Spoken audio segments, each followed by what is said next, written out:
ladies and gentlemen, I have a replay here on the new patch. The new patch went through and Void Rays did get nerfed in a way.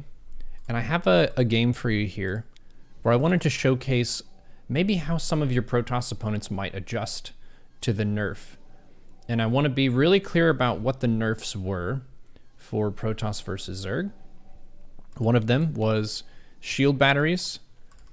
Shield batteries that are made on your side of the map, that is if you're the defending player, they have less energy. So it's a lot easier to defend cannon battery kinds of pushes. I personally didn't face any Protoss who tried to go for that as a build.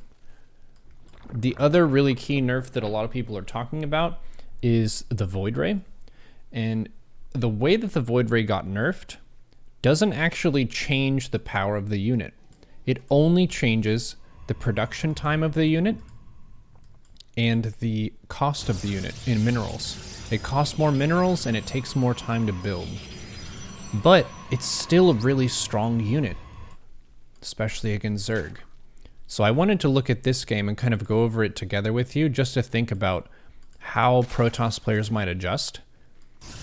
The main thing that I remember feeling different about this match versus pre-nerf is that I didn't feel like I had to defend against the Void Rays trying to boost down my bases, which is nice. That was a really frustrating way to take damage and lose a match, is if the Void Rays fly over here, they kill your base, they're super ahead from that point, and they can kind of just mess around and sit at home and get maxed. But in this game, that didn't happen. The opponent's still going Void Rays here, going for 2 gases at 330, so this is a 2 base, 4 gas build.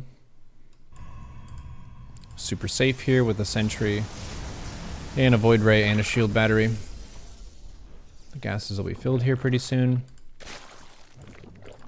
I'm getting my creep, making my drones. I did get a little bit supply blocked by that Void Ray. That's a mistake from me. First Void Ray is here. And Void Rays are now 250, 150 in the cost. 43 seconds to build in-game. Double Stargate and a Fleet Beacon here. And he's going for carriers. So one interesting thing about Protoss versus Zerg is that the power of the late game Protoss army is unchanged. So if you feel like, oh my gosh, I don't know what to do against late game Protoss, yeah, you still are going to feel that way because it's the same. High Templar are the same, Void Rays are the same, carriers are the same, defensive shield batteries are the same.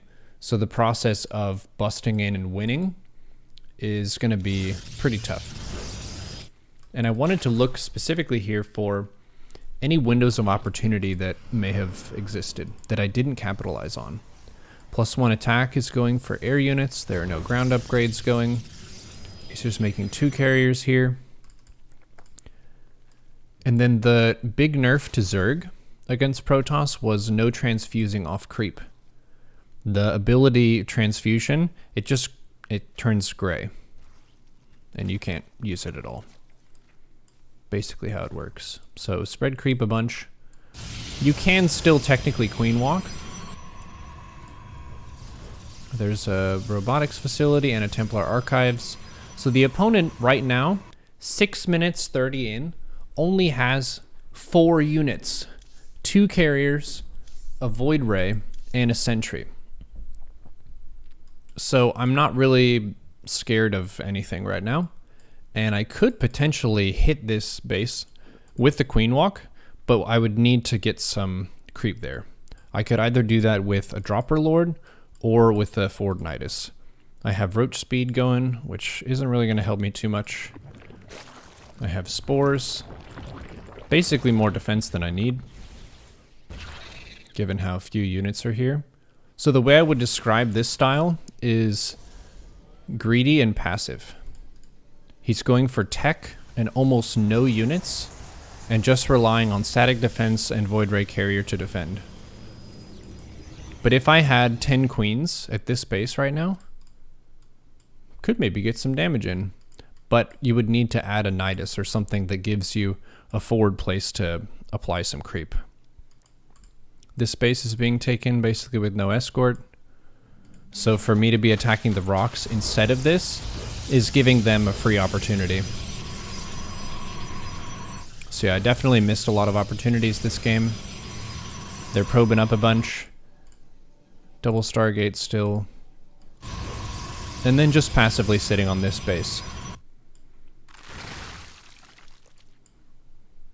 And as a reminder, StarCraft 2 is a game that's asymmetrically balanced, which means it's not meant to be all three races are equally good at everything.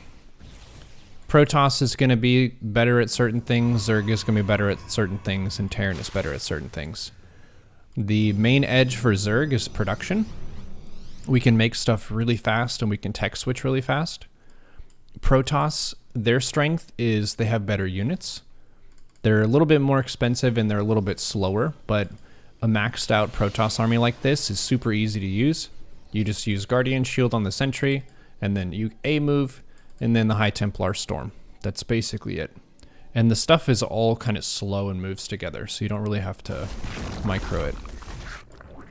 The Zerg late game army that's meant to fight this is pretty clunky and expensive and difficult to control. So generally you want to be thinking about engaging with the army and then remaxing into a second army. That's going to set you up for a pretty good spot. So there are a bunch of Stargates being added here. 5 Stargates. Their supply is still pretty low. And this wall off is really allowing this base to get a ton of value. Things like Muta Harass could be pretty annoying for this. That would force more static defense around the bases, maybe just 10 mutas. There's another air attack upgrade going, +2 ground weapons. Archons are really good all-around units for Protoss and Zerg. So I have Lingbane, Roche Ravager, Queen. And I haven't really done anything with my queens aside from apply heavy pressure with creep. So I have creep here, and I have creep here. So we're over half the map. Just cool. I think hitting here with the queens will be good. They're not really doing anything of value right now, aside from sitting at home. And they're not a very efficient Zealot defense either. I have the macro hatch, I have the hive going. I have double upgrades, melee and carapace. And my thinking was, it's mostly air, so the immortal presence should be pretty low. There are 2 of them. 2 voids, 2 carriers, 2 immortals, 1 sentry. And just full passive Protoss play. Because they don't need to attack. Their max out got slowed down with the Void Ray nerf, if they're going to be maxing or mixing in Void Rays. But the units are still equally strong.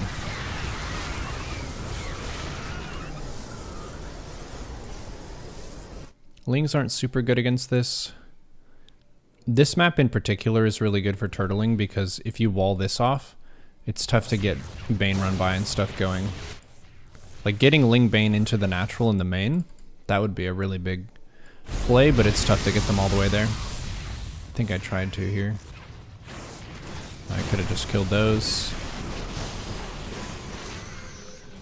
Yeah, nice. Nice defense.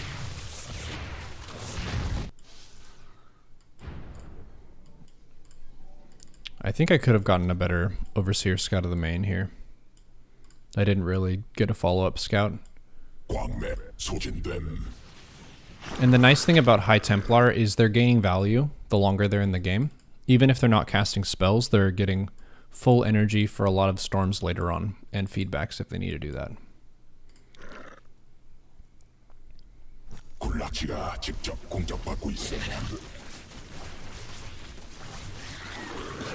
So what would I recommend then as a adjustment to this playstyle overall? I should threaten with Nidus pressure way more than I'm doing. It got buffed a little bit, so whenever you Nidus, the creep area around it has been doubled from what it was before.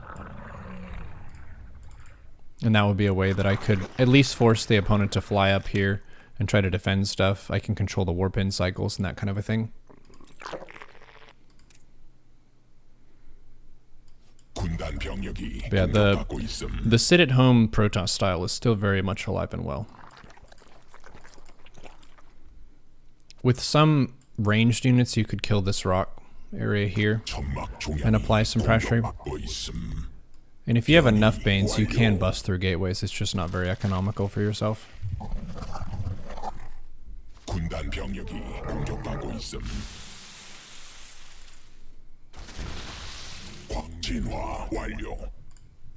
It might be good to just have some resting amount of corruptors. The 12 queens for me this game, they spread creep and they injected, but they didn't really fight. And if they're going mass air like this, queens are just really good straight up fighting value. +2 attack here. And the fun thing about Protoss macro is there's not really much of a reason for them to trade. Just wait until you're maxed. And I think he might go for a push now. And you want to make sure the bases have a ton of static defense. So all this value of the shield battery cannon is the same as it was before. The lurker did get a little bit of a nerf too. So the burrow speed, whenever you have the upgrade researched, is a little bit slower. And honestly, I just have lair tech units here, which is not super great. I think I have some ultras on the way now, yeah. And ultras against this army are really good. They don't take very much damage from the carriers. They hard counter the High Templar, and they do okay against the Archons. I think what my opponent ends up doing here is they do a Void Ray Remax once they see my ultras kicking butt. The mothership gives some nice stealth. I do have overseers with the army here.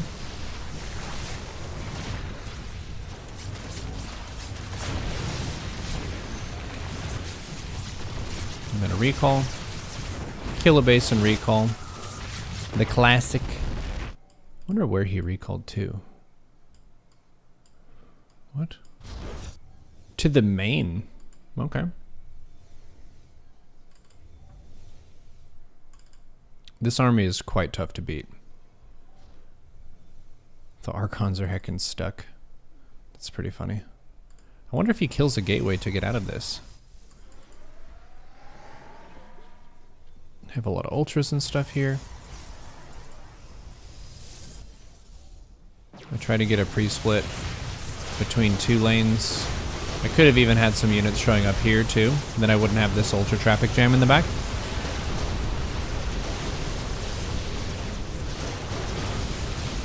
No.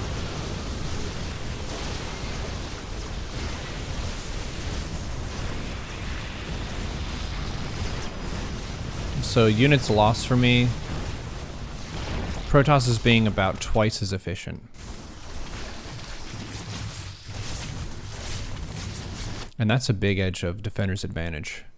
If you're sitting at home with stealth and batteries and cannons, a lot of your engagements are going to be really good. So what I needed this game was to be way more active with Overseer and Nidus. The main base doesn't really have a ton of defense. The Archons that got stuck are kind of up there just because they have to. But getting out 25 to 30 Corruptors is something that I failed to do this game. I overmade the Ultras, for sure. If you just hold down the button, you can end up making a lot more than you would need. If I could min-max this, I would have probably traded out the Queens at some point. Just because they're pretty low DPS. Against the late game air stuff, I would rather have Corruptors. And then maybe mix in a couple Vikings. For this last push, I think it's a big Void Ray round that's made.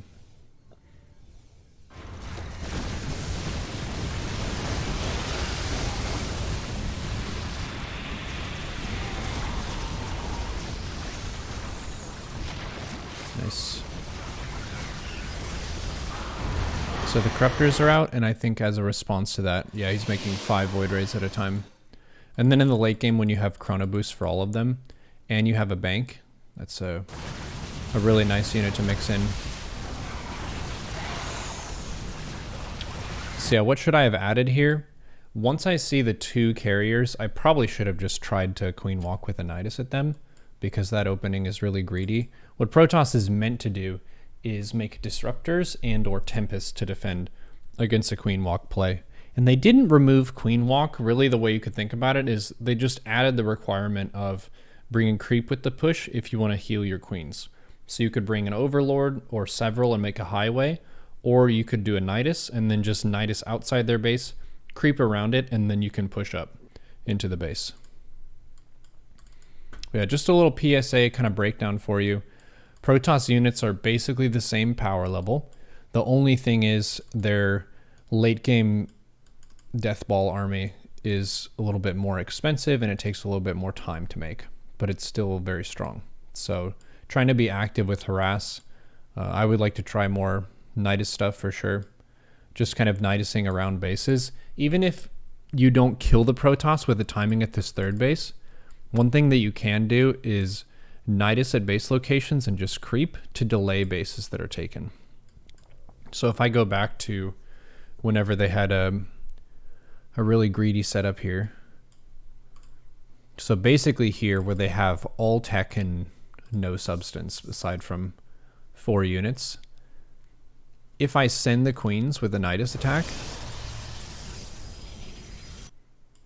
and maybe it works, maybe it doesn't, I can Nidus over here as well and just put some creep down, which is going to require them to have an observer and or an oracle to clear that so they can take the bases. So that's an advantage that we have now as Zerg against Protoss, is if they do go for Sky Toss and they're playing passive, is you can more quickly put creep at these bases in a way that's more difficult for them to manage with just Void Rays and stuff. Yeah, them getting this base for free is a big missed opportunity for me. Nice. We'll stay safe, chat. Sky Toss is still strong, but we can fight it. Just notice that the value curve of them maxing out has been weakened a little bit. They're not quite just mass Void Ray getting super army super fast. It is more expensive for them. And ways that you can threaten that would be Muta Harass. That's pretty mechanically tough for Protoss to deal with. And then you can also do Nidus Queen pushes, or you can just do Nidus to delay bases.